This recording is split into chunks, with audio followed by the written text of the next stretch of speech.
el hombre que acabó con la corrupción. ¿Eres de aquellos que creen que la corrupción es inevitable o, peor aún, que es necesaria? Si lo eres, pon atención, y si no, compártele esto a quien sí.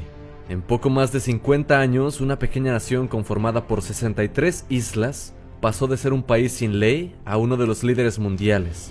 Todo esto se lo deben a un hombre que llegó al parlamento y decidió cambiar su país para siempre.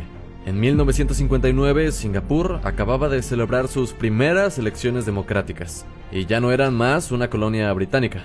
El Partido Acción Popular, o PAP, era formado por jóvenes singapurenses que habían estudiado en Inglaterra, y estaban decididos a mejorar su país para siempre. Afortunada e increíblemente, en esas mismas elecciones se hicieron con la mayoría de puestos del parlamento. Pero la pieza clave fue que el líder del partido, Lee Kuan Yew, se convirtió en el primer ministro. Ahí la historia del país comenzaba a cambiar. Singapur en ese momento era uno de los peores países para vivir. Había pobreza extrema y los abusos eran el pan de cada día. Y por supuesto, la corrupción estaba en todas partes. Así que la primera decisión del primer ministro fue luchar para erradicarla. Una pelea de cero tolerancia contra la corrupción. Pero este discurso ya lo hemos visto muchas veces. ¿Qué hacía especial a este primer ministro? Lee venía de una familia con orígenes chinos. Desde niño destacó como estudiante y soñó con completar su formación universitaria en Reino Unido. Ya en 1945 pudo viajar a la Universidad de Cambridge y 5 años después regresó a Singapur con nuevas ideas. En ese entonces, la independencia de Singapur, lejos de ser una solución, dejó al país sumido en la pobreza y la oscuridad. El desempleo era cada vez mayor, la educación era de lo más mediocre, y Lee sabía que era necesario un cambio.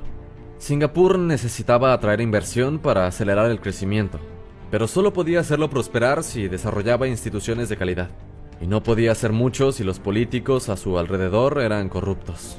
Lee Kuan Yew sembró en el pensamiento colectivo de Singapur y sus ciudadanos lo siguiente: si quieres derrotar a la corrupción, debes estar preparado para enviar a la cárcel a tus amigos y familiares.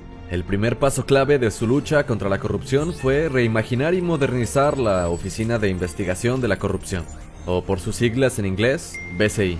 La BCI se trata de un organismo autónomo que funciona aún hoy y que tiene amplios poderes de investigación y aplicación de justicia y castigos. Pero, ¿qué hacen para saber si alguien es corrupto?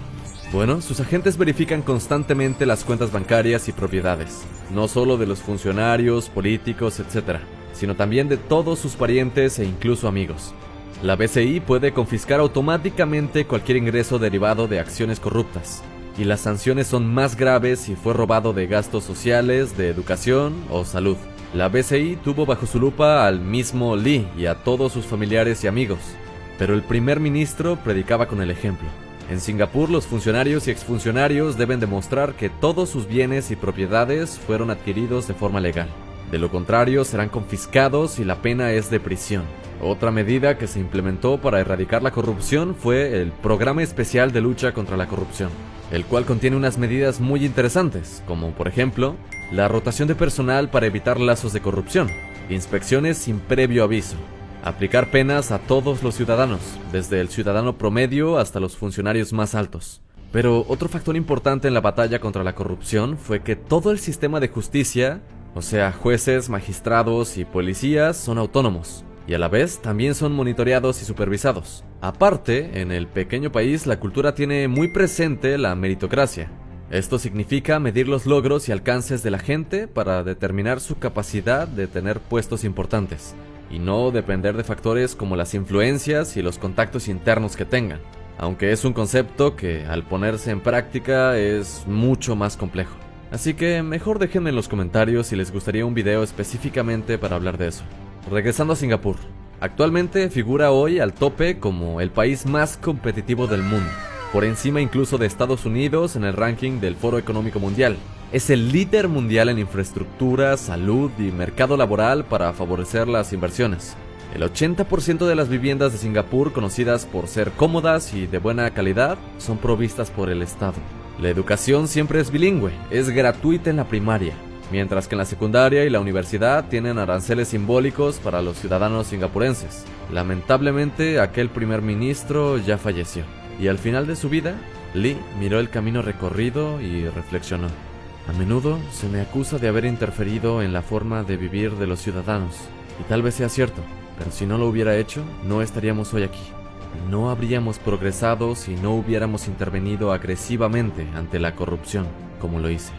Tomando el ejemplo de Singapur, ¿crees que se podrían aplicar las mismas medidas en Latinoamérica? ¿Podría erradicarse la corrupción? Me gustaría saber tu opinión, de verdad. No olvides compartirla en los comentarios. Y no olvides compartir este video, es importante darle difusión a este tipo de temas. Ya sabes que yo soy el Pister y tú y yo nos vemos hasta la próxima. Bye bye.